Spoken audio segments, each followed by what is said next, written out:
Unless you're quite new to Columbus, it's fair to say that our speaker today needs no introduction. Before retiring as professor of marketing at Ohio State, he received the Alumni Distinguished Teaching Award, as well as more than 24 other awards. The New York Times described him as one of America's top business speakers. He was named Outstanding Marketing Professor by Sales and Marketing Executives and has been recognized for his leadership by Junior Achievement, the American Marketing Association, and other groups. His book, Consumer Behaviors, has been published in 7 languages, and it's used in universities around the world. His newest book, out just last year, is called Saving America. He has published over 100 articles, as well as 25 books and research reports. For Vistage International, he's traveled all over the United States, giving, he thinks, about 70 to 80 different talks. He'll be giving one tomorrow in Baltimore. On a personal note, Roger is proud of the fact that the hotel that bears his name at the Fisher College campus has a star rating of 4.7. The top you can get is 5, the highest of any hotel in Columbus. Roger, I doubt if you had a whole lot to do with that, but it's still fun. Please join me in a warm Rotary welcome for Professor Roger Blackwell.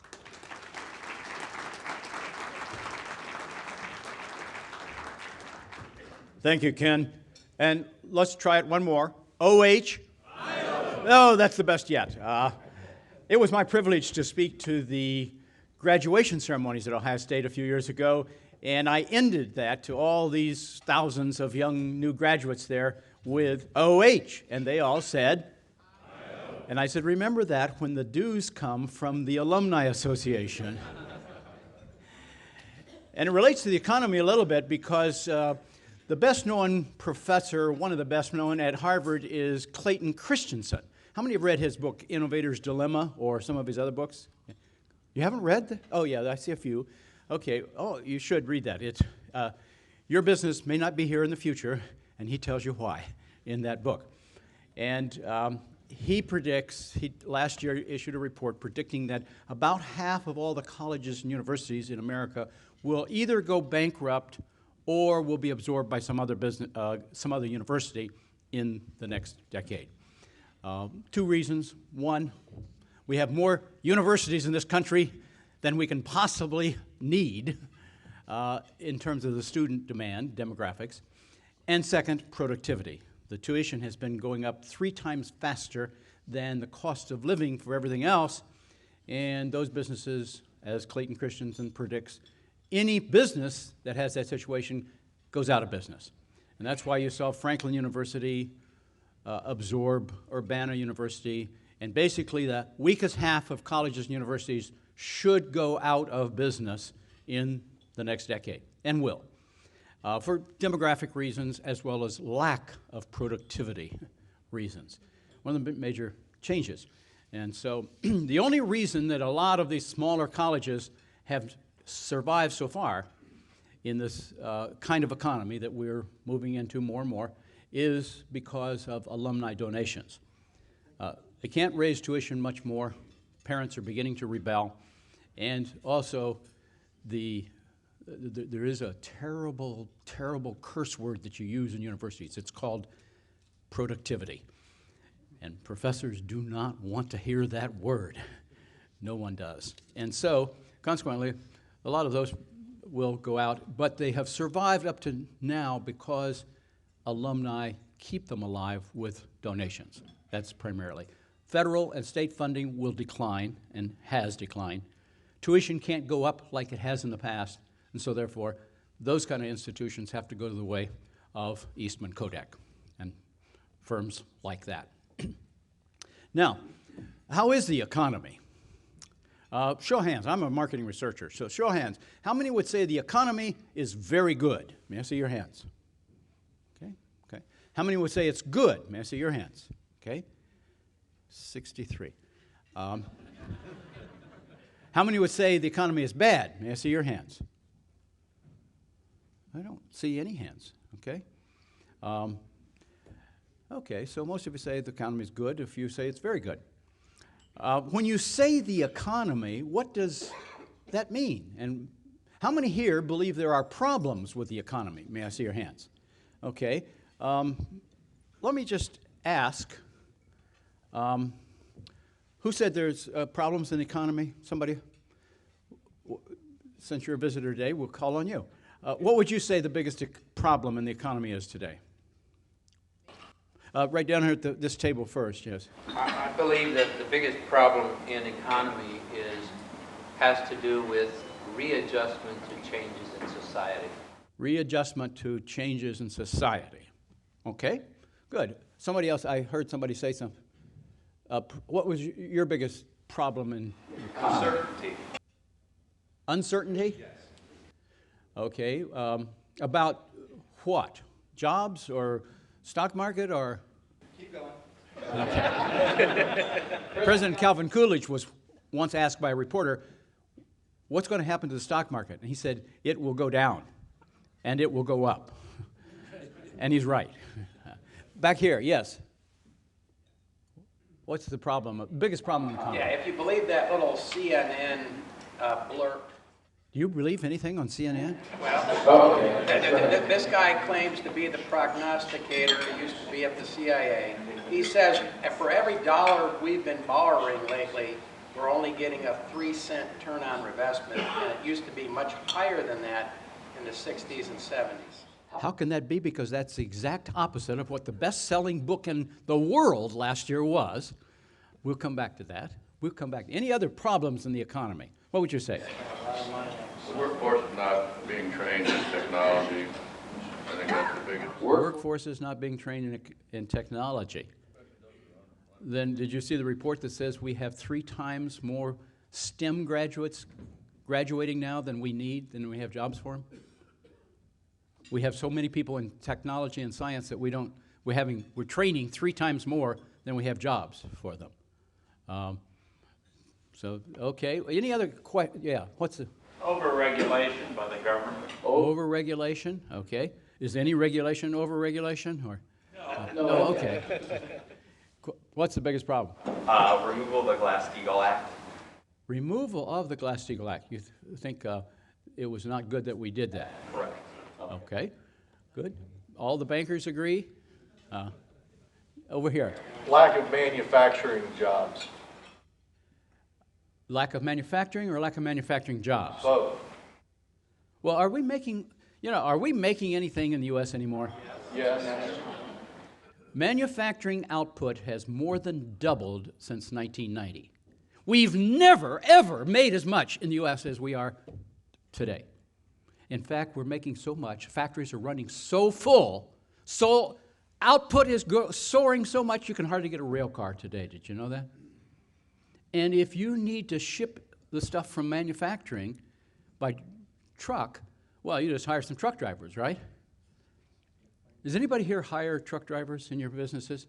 Easy to find truck drivers, right? I heard on the radio a couple days ago, the local radio station here in Columbus advertising, truck drivers needed, 60 to 70,000 starting salary, guaranteed no more than 2 nights a week away from home out of the week, and fringe benefits. If you know anybody who's unemployed, who knows how to drive a truck, they can start at 60 to 70,000 tomorrow.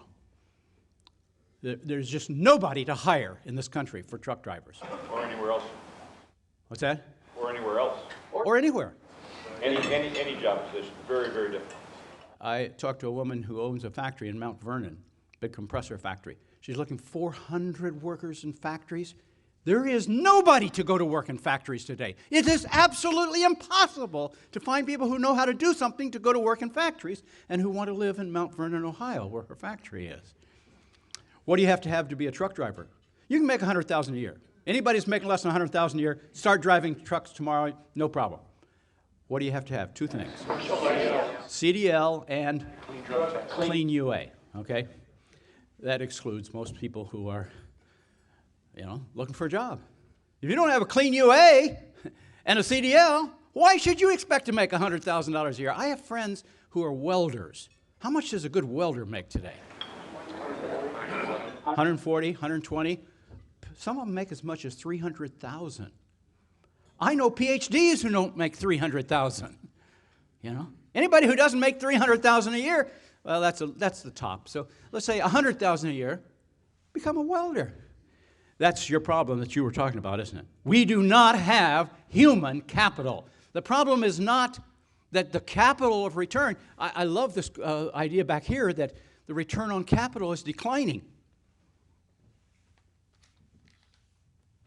What was the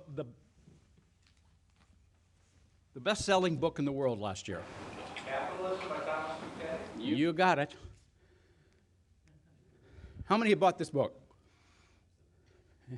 Nobody. I can see we have a very literate group here. This replaced the Bible as the best-selling book in the world last year. Thomas Piketty, the French economist. He says the biggest problem is inequality. You see, we've kind of gotten some jobs. You said manufacturing jobs, because when you said lack of manufacturing, that would be totally wrong. Manufacturing soaring. And I know people who say, oh, everything we have today comes from China. What percentage of all the things that people buy in this country come from China? I brought a copy of my own brand new book that Ken mentioned. I will give it to the person who hasn't heard me speak before, who knows this, knows the answer. What percentage of all of our goods that you and I as consumers buy in the U.S. today comes from China? 20%. 20%? 15%? 18. 18? 23? 35. 16? 8. 80? 8. Who said 3%? What's your name? Steve. That's just a guess? It's a very educated guess. If you'll see me afterwards, I will autograph this copy for you, okay? Because the number is 2.7%. Pretty darn close. Steve, see me afterwards. Now, these are facts that anybody knows. If you look at the numbers, and if you look at the numbers on the economy, how's the U.S. economy doing? Now, what does the economy mean? How many took a course in economics? May I see your hands? How many remember anything from? No, I don't want to ask that question. Let's see. I was also going to ask another question. How many former students do I have here? Okay. Lori, thanks for the good. A lot of people say, oh, I had 65,000 students at Ohio State. How do you remember all their names? And of course, you don't. You remember the A students and the troublemakers. But the reality is the economy last year was 17-point-something trillion dollars. We don't know for 2 or 3 years the actual number, but let's just roughly say $17 trillion. How does that compare with the past in this country? It's the highest it's ever been. Anybody who ever says the economy was better in the past is totally a liar. It's never been as good, ever. 17 trillion. The economy means the money value of all the goods and services we produce. We've never produced as much in this country as we did last year. And that's been true for a number of years. How about jobs? Did we create any new jobs last month, December 2014? How many did we create? 244,000 or something like that. We created, I actually have the number, I want to get it right. Last year in the U.S., we created 2.53 million new jobs in this country. That's a big number. That's a big number. And the unemployment rate officially is what? 5.5 or 5.6%. Let's just round that off to 6%, because 5.5 is very low compared to the last few years. It's one of the lowest. Wait a minute. Manufacturing has doubled since 1990. Its GDP is greater than it's ever been in the history of this country. New jobs, we created 2.5 million of them last year, so what's the problem with the economy? Does anybody know of any problems in the economy? Underemployment. Underemployment. Well, wait a minute. The unemployment rate is 6%, roughly. So that means 94% of the people are working. Highest workforce participation rate, or lack of participation. Actually, what percentage of adults last year had a job? Anybody know the number? 63%. 62 point something. 62.8% or something like that. Okay. And is that, what's been happening to that over the years? Down, down, down, down, especially if you look at the males. Men don't go to work in this country anymore. Most of the workforce, the majority, is now female. Out of the 15 fastest growing professions in this country, 12 of them are now dominated by women. If you go to, do we have any veterinarians or any professors of veterinary science here? If you go up to OSU Veterinary School, what percentage would be women? 85%. 85 is the actual number. I have good friends who teach in the veterinary school. 85%, I think, is the current number. At Michigan State, who only got beat by Oregon and Ohio State, so they're number 3 in the country probably. But at Michigan State, they admitted their first 100% female class.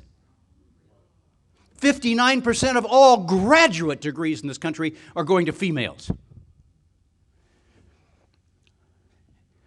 Doesn't matter whether you're talking about pharmacy, where it's about 70%. Do we have any lawyers in here? How many lawyers in here?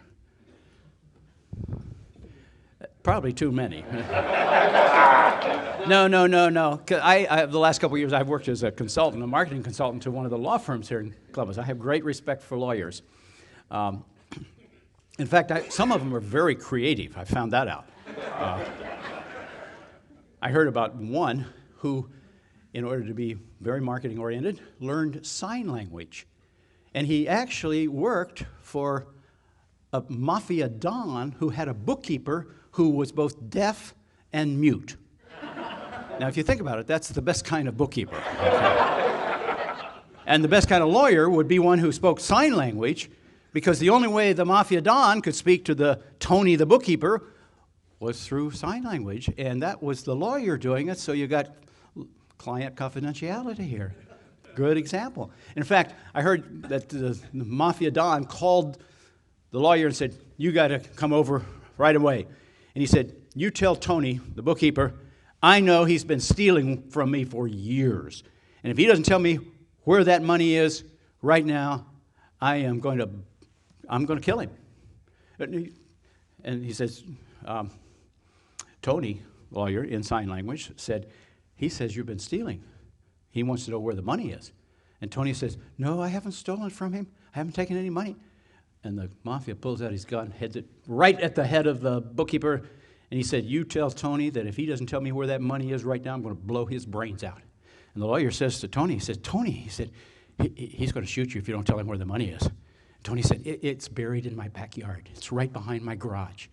And Don said, "Well, what did he say?" And the lawyer said, "You don't have the guts to pull the trigger."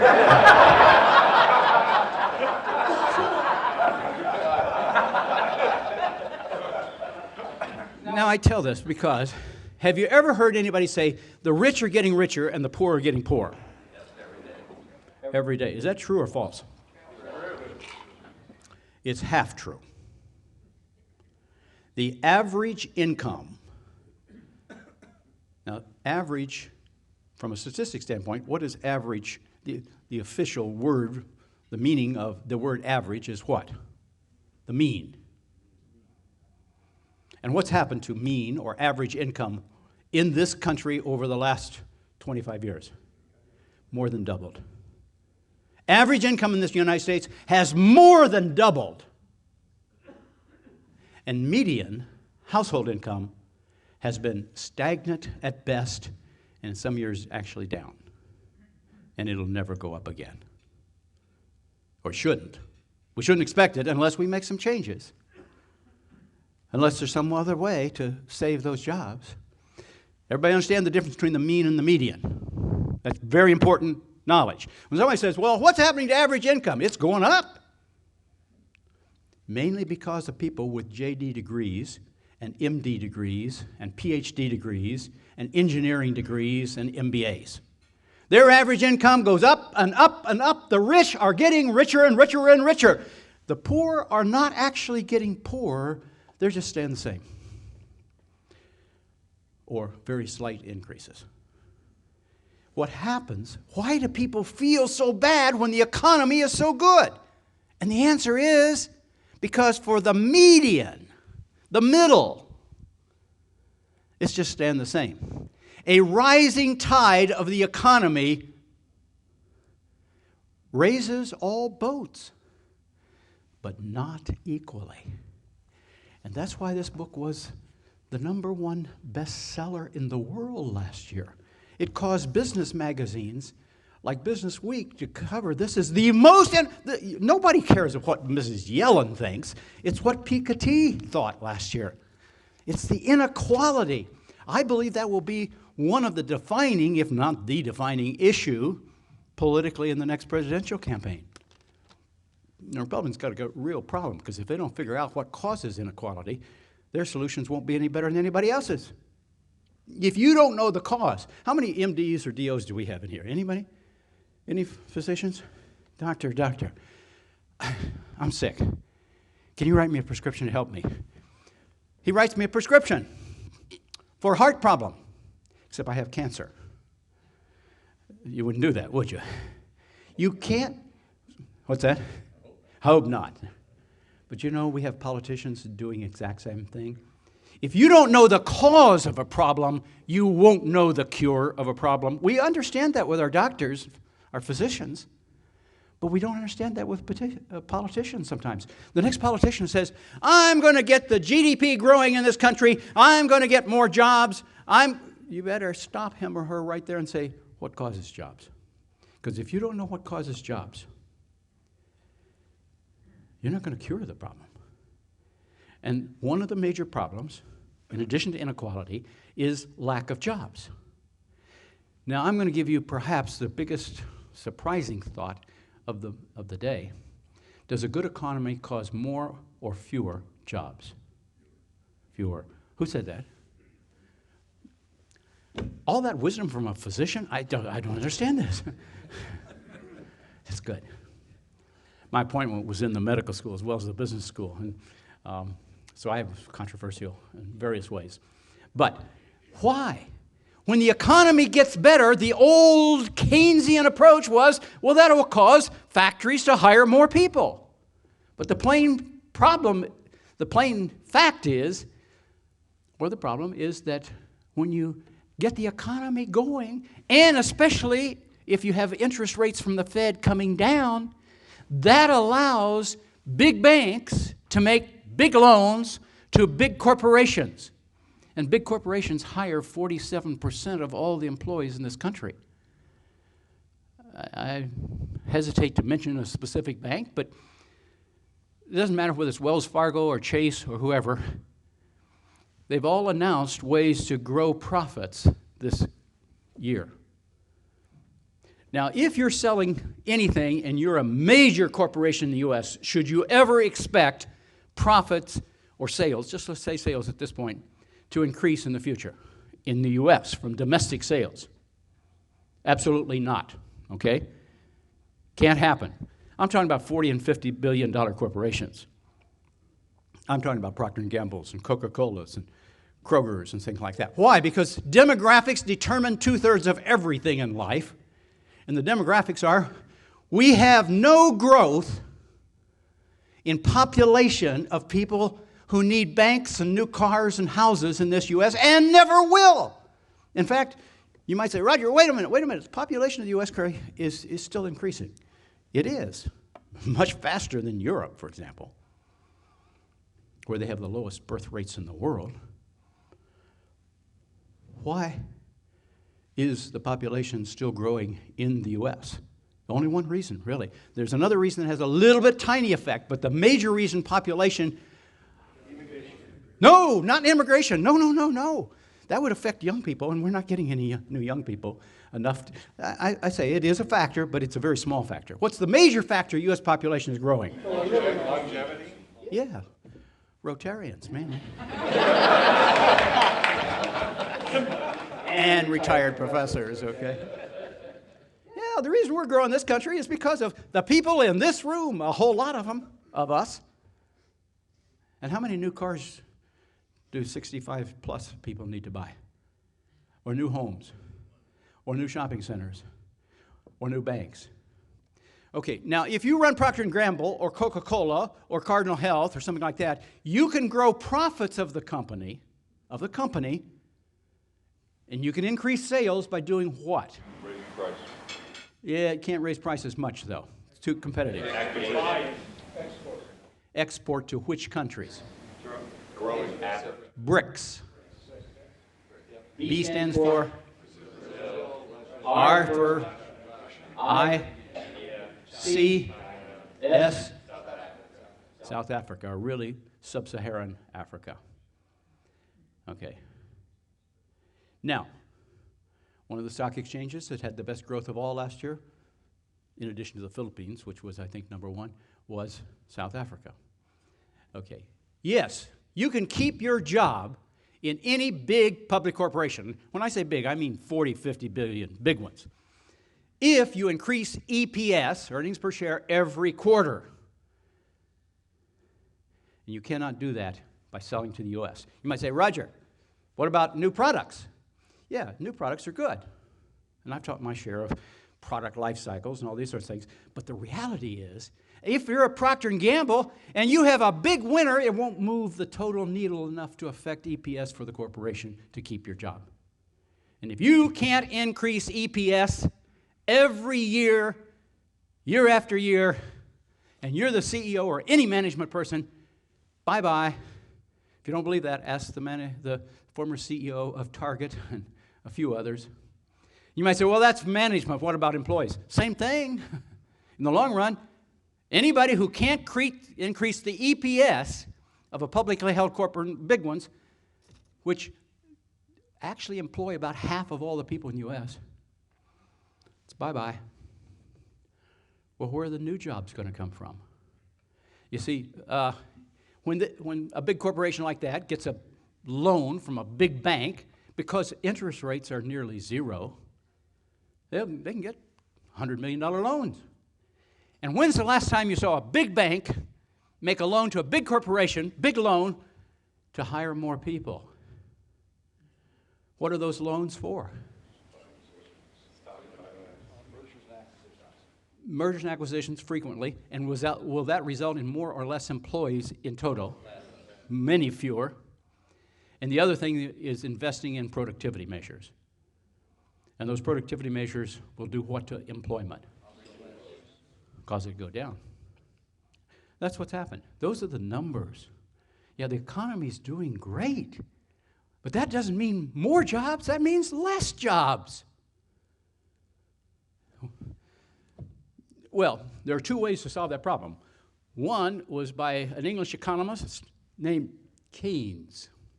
Another one was by an Austrian economist named Schumpeter. And you are either a Keynesian or a Schumpeterian. Keynes says, the government really creates most jobs. And the way to create full employment is with monetary and fiscal policy, and you can smooth out the business cycles.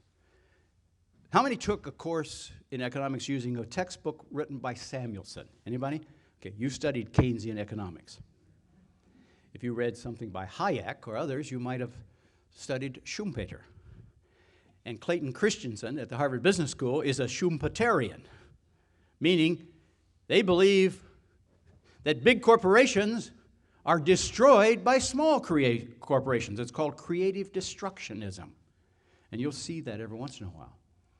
And if you're going to create new jobs, it's not the President of the United States that runs the economy. It is not Congress that runs the economy. It is not Chairwoman Yellen that runs the economy. Who runs the economy? 71% of all economic decisions in this country, in our economy, are made by whom?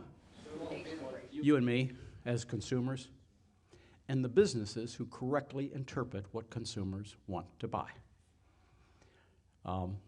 and they will create new jobs.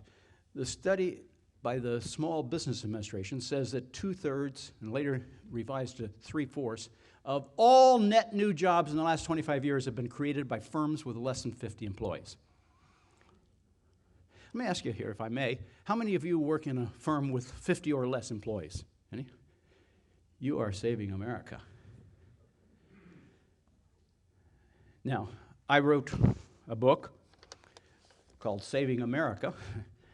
It started out 2 years ago as a book called How Garage Entrepreneurs Grow Small Firms into Large Fortunes. It's people like, it's got a story about City Barbecue here in town, Chris Duty at Piata, Jenny Bauer at Jenny's. It's got those kind of stories. It's also got a couple of other people you might have heard of, Steve Jobs, Jeff Bezos, and one of the chapters is about a man who grew up on the south side of Chicago. Some of you probably heard him say this not too long ago because he spoke at a meeting here in Columbus, in which he said at age 13 his dad lost his job and he had to go out on a cold winter night looking at retail stores just to get a job. And he decided he never wanted to be fired because his dad had been fired. He wanted to own his own business. He grew up on a very impoverished area of East Columbus later and paid his own way through Ohio State. And he used 3 principles that he learned while he was at Ohio State: functional shiftability, market segmentation, and global thinking. All of those. He had no money to start a business, but he started it anyway in the Kingsdale Shopping Center with a loan of about $5,000 from an aunt in Chicago on the condition he wouldn't actually spend it, just use it as collateral to turn inventory and then turn it within the trade cycle fast enough. His name was Les Wexner. And these are kind of principles. I actually wrote this book for 3 types of people. One is people who want to start a new business, because I work with people who have things in their background that keeps them from getting jobs. You know, if somebody said, don't hire him or her because she or he is black, what would you say about them? Somebody who said that. It's terrible. They're bad people. If you heard somebody say, oh, we can't put a woman in charge of the organization, what would you say about that person? They're idiots. They're idiots. And if you ever heard somebody say, oh, we don't hire felons in our business, what would you say about them? Should say the same thing. It's politically correct to discriminate against ex-offenders, but not women or blacks or others. And so I wrote this book because I work with people who can't get jobs because of that. And if anybody wants to hire any of them, let me see me afterwards, and I'll tell you some firms that are doing it. IBM hires ex-offenders. Why? Would they be better workers or not so good workers as non-ex-offenders? Better, because they're more loyal. You hire somebody who hasn't got a felony, and they'll walk across the street to get another job for $1 more an hour. Now, the interesting thing is, a lot of them said, Blackwell, nobody's going to give me a job. And I said, you're probably right, so you better create your own by starting a business. And then what'd they say? How do you do that? And I wrote this book for people like that who want to start their own business because they can't get a job anyplace else. And maybe they could, but there's other people like Ms. Monroe at 31 who's made a pretty successful business out of a garage. Les Wexner, Dave Thomas. We have chapters on each of those. Second type of it is businesses like Piata and Jenny's Ice Cream. And, you know, I actually had an appointment this afternoon at the office of Cameron Mitchell. They called up last week and said, oh, Cameron can't be there today, because where is he today? He's giving a party, something about a football game in Dallas. You see, how do you grow from a little firm with doing $1 million or $2 million to a firm doing $500 million a year? I was doing a Vistage meeting in Silicon Valley just before Christmas, the week before Christmas. And the woman there who ran that business, most of them were doing $5 to $50 million a year. She's doing $1 billion a year out of her business. How do you do that? Just the way Les Wexner did with functional shiftability, market segmentation, and global thinking. Those are three of the principles. Or the way Hendrik Meyer, an immigrant from the Netherlands, did with a little retail operation in Michigan. Oh, I said the word. And then, so anybody wants to grow their business, they're the ones that are going to create between 2/3 and 95% of all net new jobs that are going to happen in this country. And any politician who doesn't understand that, who says, oh, well, government policy and Fed interest rates, that will create the jobs in the future. If you ever hear anybody saying that, you know that person has been spending too much time in Colorado. Third type of person I wrote this book for is people who are afraid their IRA might expire before they do. If you had invested $1,000 in the limited when it went public in 1969, how much would that be worth today? $5 million? I got $5 million. Do I hear 6? Do I hear 6? How much is the number? Well, Les Wexner was asked at the shareholders meeting a year ago, what have you done for shareholders? He said, well, I think we've done pretty well. He said, if you'd have bought $1,000 today, that would be worth $40 million. And the reporters were called together by the PR people right after and said he was speaking off his cuff. It's really not 40 million, it's 50 million. Okay. That's, anybody can make these. Warren Buffett has 2 rules to buy stocks. What are those 2 rules? What's that? Well, that's kind of everybody tries to do that. But what's his first? There was a study just done by Jeremy Siegel and some others about the single most important attribute of the great stock investors. Never lose money. And anybody who loses money in the stock markets isn't following the rules. Warren Buffett's got rules. He doesn't invest in companies where you can lose money. Now, he passes up lots of opportunities to make money. He says also buy ones, the second rule, is that have considerable upside.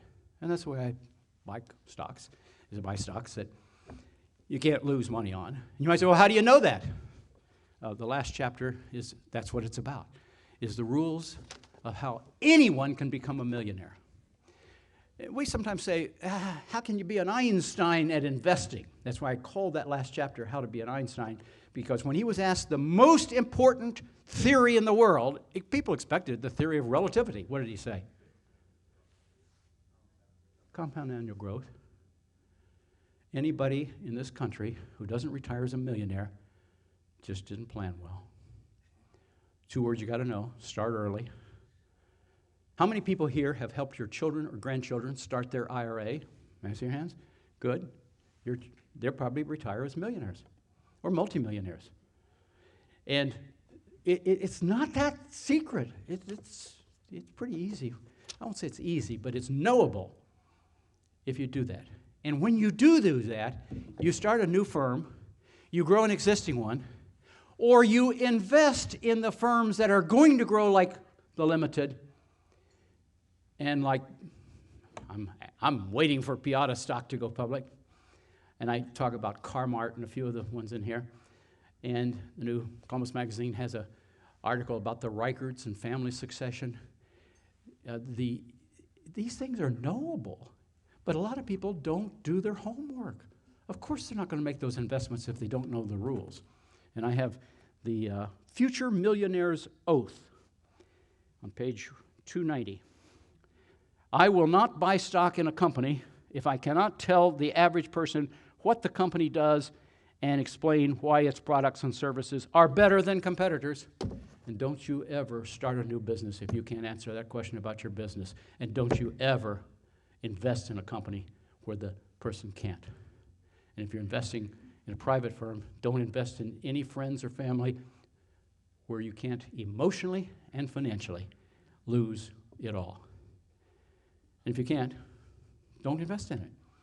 But if you see a substantial upside, and the second rule in there is don't invest in any company where you don't know the values of the directors and the management of the company. And anybody can know that. You might say, well, that's hard work. I'll let you know a secret. Becoming extremely wealthy is hard work. See? And there's two words that are essential: start young. And that's why children and grandchildren are the ones you want to do that. If anybody here is interested in growing your business from whatever it is now to the size that Dave Thomas did, or Les Wexner did, or Jeff Bezos. Jeff Bezos is the epitome of functional shiftability. And the people who do that, like Les Wexner and Jeff Bezos, transform whole industries.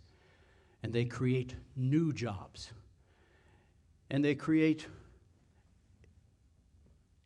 prosperity. Final point on inequality. Here's the reason why the middle classes declined. In 1950, 30% of all non-farm workers worked in factories. Today, that's 8%. And yet, and in the past, you could work in a factory and make a good middle-class income. All you needed, basically, was upper body strength to move boxes and pallets and work hard and do 8-10 hours a day of that and so forth. Well, we're still making everything in factories we ever made, even more. But we've replaced upper body strength as the key to financial prosperity for the middle class with upper head strength. And that is the development of human capital. As much as I love Ohio State, I love schools like the Ohio State Cosmetology School. And if your son goes to Franklin or Ohio State or any others and gets a degree in social work, or he gets a degree in CDLs at the Interstate Trucking Institute, which one's most likely to make $100,000 a year? The CDL. If any of you are on school boards, ask yourself, are we preparing our kids to get into, and preparing them well? I live in Upper Arlington. We prepare kids well to get into good colleges. And we do a horrible job at creating young people in America to have jobs. At the same time, we've increased K through 12 funding and collegiate funding. We've cut vocational schools by 20%. That's stupid, but that's what we are doing in America. And hopefully, you can influence people to say, wait a minute, we should be studying vocational schools. We should be doing it. And Columbus State and some schools are doing it. I'm not saying none. In Sweden, they were once the most socialistic of the European democracies. Now, their corporate tax rates are lower than ours. A U.S. company would be smart to move not only to Canada, if you're Burger King, but to Sweden, because the taxes are lower. We Americans don't want our corporations to stay here. We say, move to Canada or Ireland or something. Get out of this country because we hate you so much. We want you to invert and go to some other countries. We don't say that, but that's our behavior says it. Well, in Sweden, 15 years ago, they started teaching entrepreneurship courses in high school. And they did a study 10 years later. And of those people who took the courses, 1 out of every 5 created an actual business, employing 5 on average employees. You want to know how to save America? It's not Cardinal Health, as much as it's a wonderful, Mr. Barrett runs a wonderful firm. It is firms that grow from 1 store in Kingsdale to 100,000 associates with new jobs and many other people supplying them. That's how you save America. And the next time a politician says, how do you grow jobs in America? Or I'll promise to do that, you ask him the question, how do you do that, or her? Because the way to increase equality is not to take money from the JDs and the PhDs and the MDs who are getting high income. That, incidentally, is his solution. Tax everybody 80% of their income, everything above $500,000, and take everybody's wealth every year and take 5%, regardless of what your wealth is. If you take 5% of it every year, eventually you don't have wealthy people anymore, and you'll have equality. That's his solution. Like I said, this is probably the least read bestseller in history. But the reality is, what we need in this country is not more taxes, but more taxpayers. And we need to ask, are our government policies creating more taxpayers or just more taxes? That's the way you save America. I might tell you that Celebrate Local, the store out at Easton, has autograph copies if anybody's interested, and Steve's going to get one right afterwards. Now, I don't know, just we're about finished here. I'd be glad to take any questions if you had any. I don't actually have the answers, but I'm glad to take the questions. Any pressing questions? Yes. Roger, there's a lot of literary discussions about the dollar becoming the second global currency behind the Chinese currency next few years. This may not be in your wheelhouse, but what do you think about that? Well, right now, one of our economic problems in the country is how strong the dollar is. That's a major problem for exporters. It's a major problem of other countries getting their economy going because everything that we sell costs so much to them. The U.S. has about 315 or to 20 million people in the U.S. China has 1.2 billion or 3 billion probably, and it won't grow a whole lot more. And their economy's really slowed down. It's only going to grow 7.5% this year. Literally, if you listen to some TV people, oh, the Chinese economy slowed down. It's still 7%. You know, we're lucky to do 2%.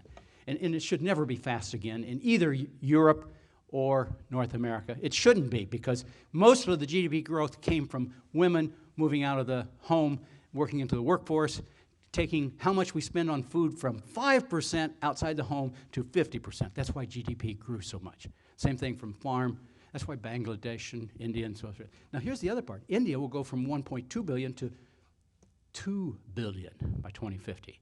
So Chindia will be 3.5 billion people, and we'll be a little fly speck in the world.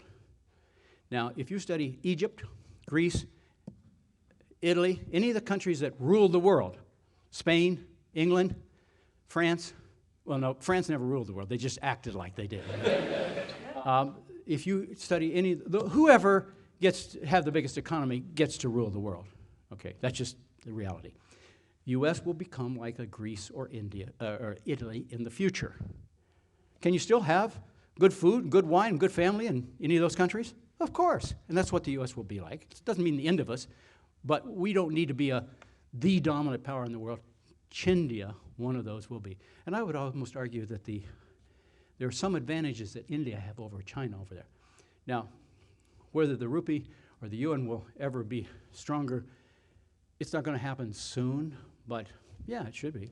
Just a matter of time. However, have you all read Jeremy Siegel's book on investments? If you go to there's a group called the American Association of Independent Investors, AAII. Their website has a great chart. And anybody wants a copy of this chart, I'll put my business cards up here. Email me and I'll be glad to send you it. If you go back 1800, if you put $1 under the mattress,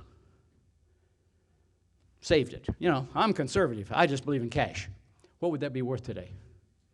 5 cents. Okay, there's nothing worse as an investment than cash. If you put it in gold, what would it be worth? $3. If you put it in bonds, it'd be worth, and I've forgotten the exact number here, but it's something like 30,000. If you put it in the stock market, it would be 900,000. Okay, so anybody's, you know, it's obvious where you want to put your money to grow, but it's not the U.S. dollar. Okay, gold is a store of value. It is never a good investment. Something that's not in your book, I'm certain, but you mentioned $17.3 trillion economy.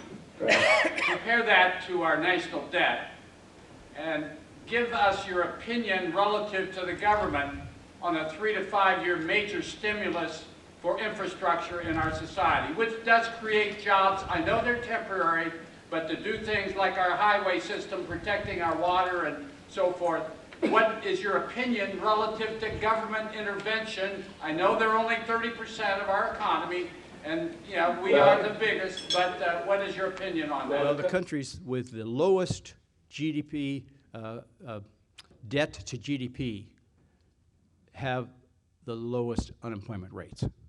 And the countries like Europe and us that have the highest unemployment rates. The debt to GDP ratio, which depends on whether you look at national debt or total debt. But if you look at national debt, it's running about 80% of GDP. If you look at total debt, it's over 100% now. And it will go even higher, and if you put in all the unfunded liabilities, it's 10 times as high. And that is a horrible problem that has to be solved. The president that reduced the debt to GDP ratio most since Truman, who did it most, and it was artificial because of the war, but what president reduced that more than any other president? Clinton. Second term, Clinton. When I'm doing a seminar for firms, we sometimes go around and ask, what was the best president we've had since World War II? What was the worst? And one of the most interesting examples was a man said, well, the worst president we had was Clinton. Then I asked him who was the best. He said, Clinton. I said, what? He said, the first term of Clinton was a disaster. It was terrible. It was. The second term was good. One of the reasons is because he reduced the debt to GDP ratio more than anybody else. And I said, oh, yeah, that's an interesting point. And he did. He's factually correct. Why? How did Clinton, who was president when that national debt went down, how did it actually go down? Newt Gingrich? Gingrich was simply the mouth. He didn't actually cut the budget. That was the chairman of the House Budget Committee. Does anybody know who that was? You know, I've asked that all across the country. As Ken said, I speak to vestige groups all over the country. I've never had one person know that it was Kasich. So I don't think that bodes well for a national presidency. But the fact is, he did that. And he did it in a way that he's pretty much done here in Ohio, too. But the reality is, I think your implied point was we need to bring down the debt. You're absolutely correct. And that leadership is, I don't see that around. Because, you know, if you don't know the cause, you don't know the cure. And that's the essence of what I'm saying is go behind the numbers and figure out the cause. We don't make anything in this country anymore? That's baloney. It's like Harry Truman is one of my favorite people. Harry Truman, the reporters came to, or his staff actually came to Bess one time and said, Mrs. Truman, you've got to get your husband to stop saying that's manure every time. She said, you don't know how hard I worked to get him to say that. Thank you very much.